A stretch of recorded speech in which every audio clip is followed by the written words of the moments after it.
अस्सलामु अलैकुम ख़वातीनो हज़रात। अज दे व्लॉग दे नाल मैं हाँ मुबीन कासर।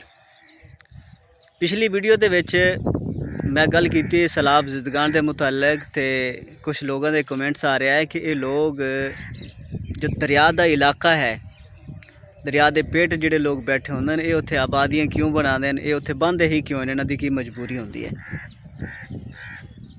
इन्हां दी मजबूरी विचारियां दी होंदी है कि इन्हां दी प्यो दादे दी ज़मीन चूँकि उत्थे पई है, थोड़ी थोड़ी ज़मीन होंदी है, किसी दी 5 है, किसी दे 10 एकड़ है, किसी दे 20 एकड़ है, तो थोड़ी थोड़ी ज़मीनां होंदियां लोगों दियां। तो इतनी विचारियां दी अप्रोच नहीं होंदी कि ये शहरों दे विच अपने मकान बनावें, शहर भी रहें और वो उत्थे रह के अपनी फसल वगैरह या ढोर डंगरां दा भी कर सकें। चूँकि एक देहाती लोग होंदे ना, ये देहात तो भी थल्ले वाला मुआशरा होंदा है। एक थोड़ी जी आबादी जिथे वाह होए ना, उन्होंने गाँव या पिंड आखदे न।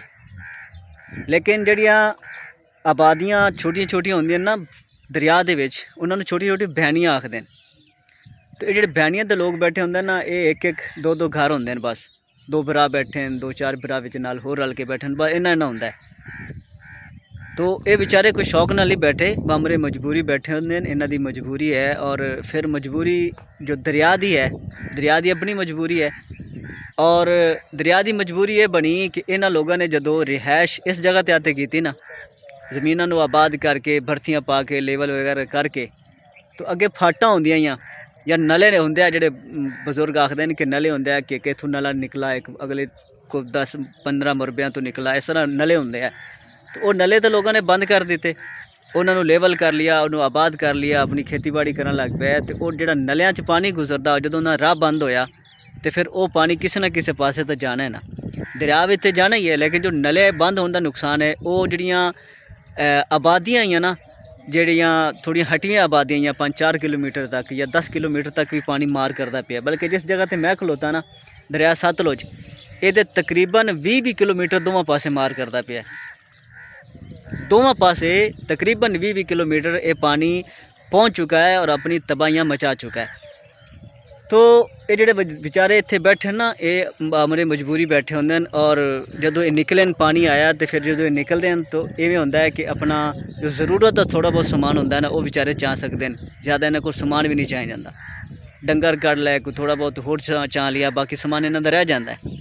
अच्छा, इन्हां नाल एक होर जुल्म और ज्यादती होंदी पई, जिस पर मैं अज वीडियो बनाता पिया या मैं गल करनी है, वो ये है कि ये लोग अपना घर बार छड़ के थोड़ा बहुत जो समान चाह सकते वो चाह के निकल गए। पिछे जो इन्हों का माल बचता है ना, या इन्हों का कोई घर बचा या कोई समान बचा, तो उन्होंने भी लोग नहीं छड़ते पे, वो भी महफूज नहीं है। भावें लोगों को पानी के जाके चाहना पवे, इन्हों के गाडे के पेंदे लोग गाडर चाह के लै जाते, टीयर चाह के लै जाते, घर के कोई मोटर रह गई वो चाह लेंदे। लोग ट्रांसफार्मर तक नहीं छड़ते पे, खुदा के खौफ तो नहीं डरते पे, रब के कहर तो नहीं डरते पे, अल्लाह ताला के अजाब तो नहीं डरते पे, अल्लाह की पकड़ का इन्हों खौफ कोई नहीं है। कि लोग उजड़ गए, लोग बर्बाद हो गए, लोग रुल गए। और जो कुछ उन्होंने बचा खुचा पानी हटन तो बाद उन्होंने उम्मीद आई कि असी वापस आ साएँ, कि साडा थोड़ा बहुत साड़ा को बच गया हो सी, लेकिन लोगों ने वो भी नहीं छड्डा। इस हालत दे विच भी लोगों को खौफ खुदा नहीं है, लोग नहीं डरते पे।